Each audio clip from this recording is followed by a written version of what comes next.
Hello students, we were discussing light driven reactions जिसे कि हम लोग फोटोकेमिकल रिएक्शंस के नाम से भी जानते हैं। और पिछले क्लास में हम लोगों ने देखा था कि how chlorophyll molecules actually absorb light energy. As a result of this electrons are ejected from ground state to higher energy level जिसे कि हम लोग एक्साइटेड स्टेट भी कहते हैं। बट इलेक्ट्रॉन्स फिर रिटर्न होता है ग्राउंड स्टेट में, क्योंकि ये स्टेबल स्टेट है। And in the process heat light are emitted and a part of this energy is utilized in the conversion of energy rich phosphate and also in the formation of reducing power जिसे कि हम लोग NADPH के नाम से जानते हैं। And this process of return of excited electrons to the ground state is actually called electron transfer, और जिसे हम लोग फोटोसिंथेटिक इलेक्ट्रॉन ट्रांसफर कहते हैं। जब ये एक्साइटेड इलेक्ट्रॉन ग्राउंड स्टेट पर वापस आता है तो it is received by a number of acceptors so that the maximum amount of energy released is converted into chemical energy. And actually there are two pathways, that is non-cyclic, one is called non-cyclic and the another one is cyclic pathway. The non-cyclic transport actually involves both photosystem 2 and photosystem 1, and they act in series. And in this case electrons driven from water to NADP never cycle back, क्योंकि ultimately जो electrons move करता है वो NADP को NADP तक जाता है और उसको रिड्यूस करता है, तो वो वापस नहीं आता है same electrons. So it is this pathway is known as non cyclic pathway. The other pathway that is cyclic pathway actually involves only photosystem 1, and the electrons ejected from the reaction center never come back to the same chlorophyll molecule. And in this case there is neither the oxidation of water nor the reduction of NADP. इसमें ना तो NADP का reduction होता है ना oxidation of water, oxygen का release भी होता है, केवल ATP का सिंथेसिस होता है। तो दोनों पाथवे को वन बाय वन हम लोग यहाँ पे डिस्कस करेंगे। First non cyclic electron flow major pathway है, and in this pathway of electron transfer actually जैसा कि मैंने बताया कि इलेक्ट्रॉन वापस नहीं होता है सेम क्लोरोफिल मॉलिक्यूल में रिएक्शन सेंटर्स में, लेकिन ये जो एक ग्राफिकल स्ट्रक्चर में आता है वो जेड अल्फ़ाबेट की तरह दिखता है। सो इस पाथवे को प्रॉपरली हम लोग जेड स्कीम भी कहते हैं। एंड स्टेप बाय स्टेप हम लोग देखेंगे कि किस तरह से non cyclic electron flow actually occur करता है। इसको बेहतर है कि हम लोग ग्राफिकल रिप्रेजेंटेशन को देखें पहले, इसी के माध्यम से इसको समझने की कोशिश करेंगे, ज़्यादा अच्छे से समझेंगे। And this is the Z structure, you can see it here, it form a Z like structure, so it is called Z scheme. And when a photon is absorbed by a pigment in this light harvesting complex associated with PS2. This is PS2. Sorry, just a minute.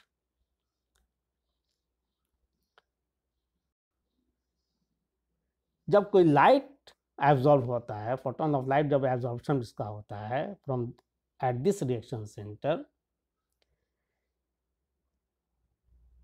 तो ये energy transfer होता है and the excited जो electrons होता है वो pheophytin के द्वारा रिमूव कर दिया जाता है। फियोफाइटिन क्लोरोफिल हम लोग स्ट्रक्चर में देखा था हम लोग पिछले क्लासेस में।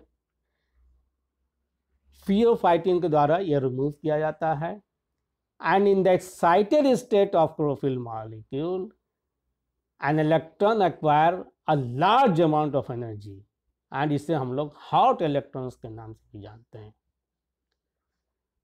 And this is accepted by Q, यहाँ पर this is the first stable acceptor and it is a quinine. Q is quinine and this is the first stable acceptor, and the energy rich electron which is acquired by Q has a very light reducing pressure and passes downhill along a chain of electron acceptor. ये downhill नीचे की तरफ आता है ये, and the next component and the next in series is another electron acceptor which is called plastoquinine. PQ से यहाँ दिखाया गया है, and its reduction to PQS2 requires 2 electrons and 2 protons. And but for the smooth transport from Q to PQ, there is an intermediate which is called R, this is also called B, and this actually acts as electron buffer. ये help करता है, buffer का काम करता है Q से PQ में electrons को ट्रांसफर में। अब ये रिड्यूस हो जाता है PQS2 का फॉर्मेशन होता है, electron move one at a time, एक एक करके इलेक्ट्रॉन मूव करता है to a non heme iron sulphur protein जिसे हम लोग FES कहते हैं। Yes, this is FES। FES में आता है, FES को हम लोग ऑल्सो कहते हैं रिस्क सेंटर भी कहते हैं, RIESKE, एंड FES सेंटर से ये ऑक्सीडाइज्ड होता है और इस ऑक्साइड तब होता है जब इलेक्ट्रॉन एक्सेप्ट कर लिया जाता है साइटोक्रोम F के द्वारा, and from here electrons go to plastocyanine. Yes, this is very important, plastocyanine, and plastocyanine is actually a copper containing protein होता है, and copper atom of this protein is the actual carrier of the electron since it is capable of undergoing valency changes, Q plus C Q हो सकता है, and ultimately from PC, that is plastocyanine से electrons photo system 1 में जाता है। तो PC जो होता है actually the donator of electrons to PS1 photo system 1। तो इस तरह से इलेक्ट्रॉन्स एक सीरीज एक एक्सेप्टर्स के माध्यम से होते हुए PS1 तक, फ्रॉम PS2 टू PS1 तक पहुंच जाता है।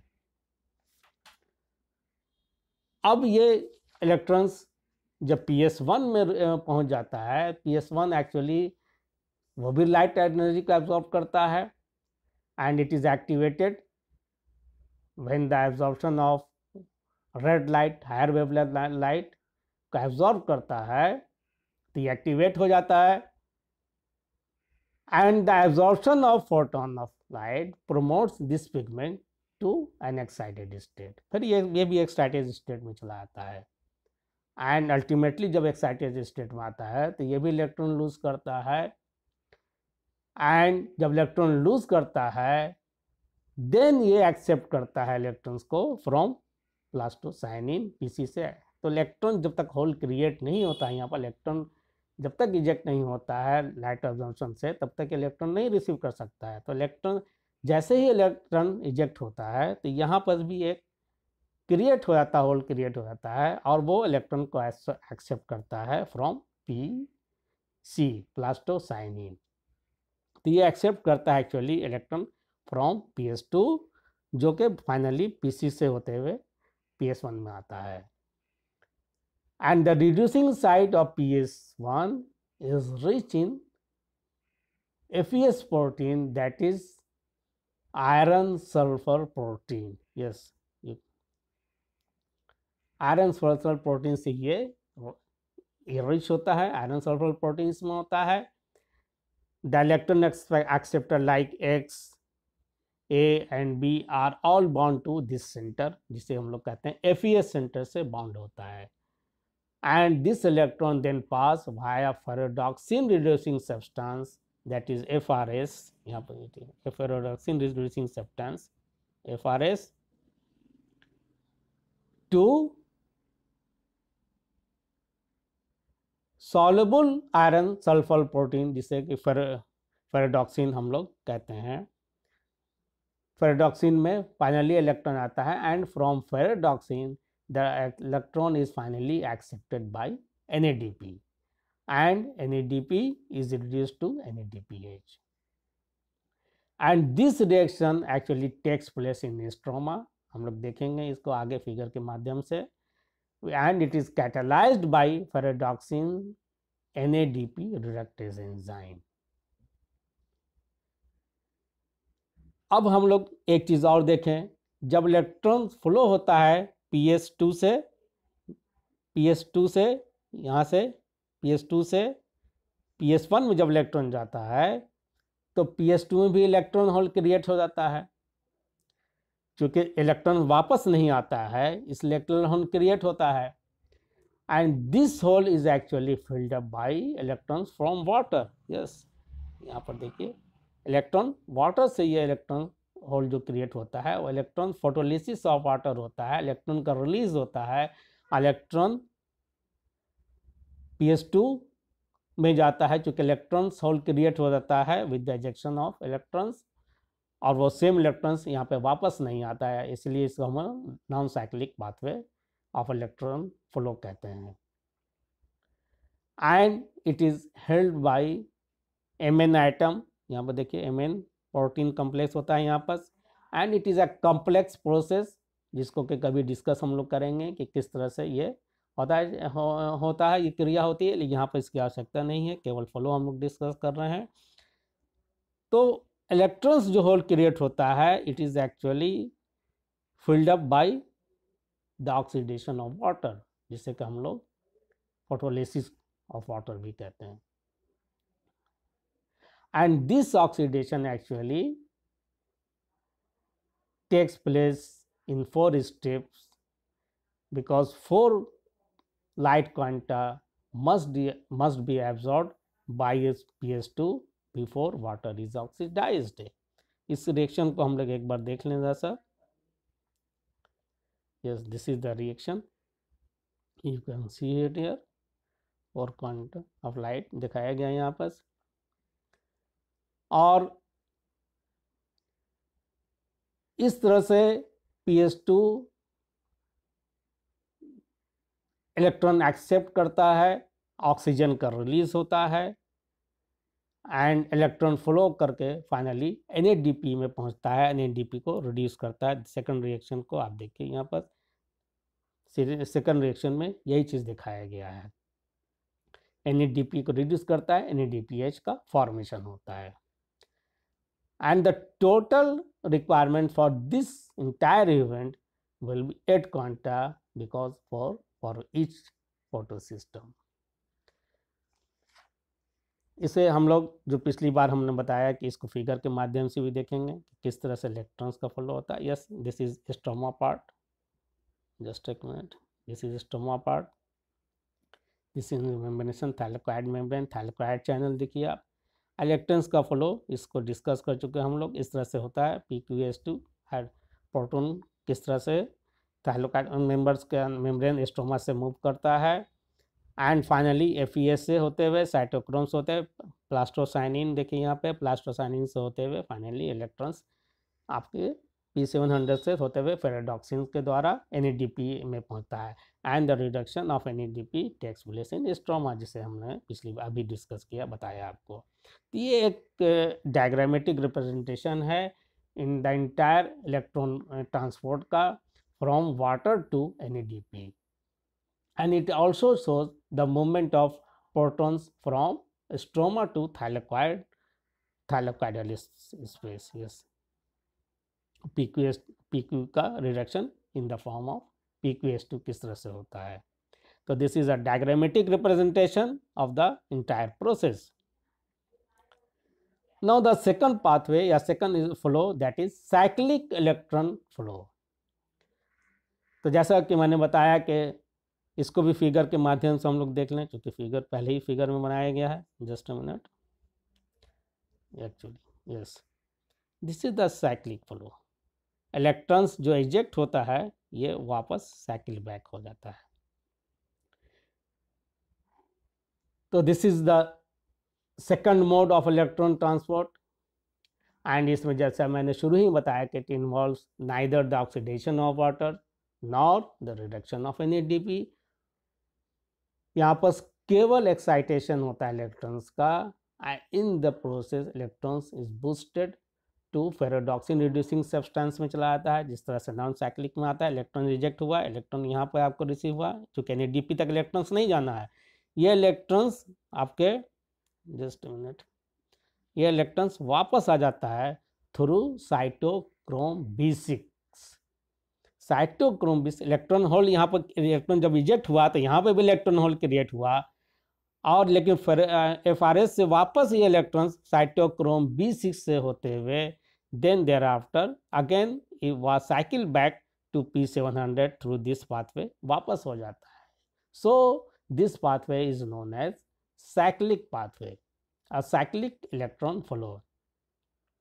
And cyclic electron flow actually is believed to occur when plant cell contains plenty of NADPH। NADPH की कोई कमी नहीं होती है, केवल ATP का रिक्वायरमेंट होता है, क्योंकि इस प्रोसेस में ATP का सिंथेसिस भी होता है, जिसे कि हम लोग फॉस्फोरिलेशन के अंतर्गत डिटेल्स में नेक्स्ट क्लास में हम लोग समझेंगे। एंड जैसा कि बताया गया है कि cyclic and non cyclic pathway जो एक्टर करता है, it is not inhibited by DCMU जो कहीं के हार्बिसाइड है, इससे इनहिबिट नहीं होता है, लेकिन PS नॉन साइक्लिक पाथवे को ये इनहिबिट कर देता है, बिकॉज PS2 में जो इलेक्ट्रॉन से इलेक्ट्रॉन जो फ्लो होता है थ्रू प्लास्टोकाइनिन, ये उसी साइट को इनहिबिट करता है। तो in conclusion we can say that non cyclic electron pathway, just a minute, इस कंक्लूजन को भी देखिए। फाइनली जो हम कंक्लूड करेंगे इस पूरे चैप्टर को या इस पूरे टॉपिक को, the non cyclic electron flow is the normal process occurring in photosynthesis which involves both photosystem 1 and 2, and it results in the formation of NADPH as well as ATP, and also the evolution of oxygen occur। तो oxygen कब release होता है non cyclic pathway में, NADPH का भी formation होता है, and at the same time ATP का भी फॉर्मेशन होता है। जबकि साइक्लिक इलेक्ट्रॉन फ्लो जो है विच यूटिलाइज ओनली PS1 में केवल ऑपरेट होता है, रिक्वायर्स करता है केवल PS1 के द्वारा ही ये कैरी आउट होता है, and it involves no oxygen evolution, no reducing power, NADPH का फॉर्मेशन होता है, बट यहाँ ATP का सिंथेसिस होता है। तो मैंने जैसा पहले अभी फौरन आपको बताया कि ये पाथवे तभी ऑपरेट होता है जब सेल के अंदर NADPH काफ़ी मात्रा में एक्यूमुलेट हो जाता है और सेल को केवल ATP का रिक्वायरमेंट होता है, तो साइक्लिक फ्लो ऑफ इलेक्ट्रॉन या साइक्लिक पाथवे ऑपरेट करता है। बट मेजॉरिटी जो केसेस में होता है या कहिए कि नॉर्मल जो पाथवे है वो नॉन साइक्लिक पाथवे है, क्योंकि इसमें NADPH का भी फॉर्मेशन होता है, ATP का भी फॉर्मेशन होता है, and at the same time oxygen का भी इवोल्यूशन होता है. So this is all about the electron transport, photosynthetic electron transport. So thank you very much.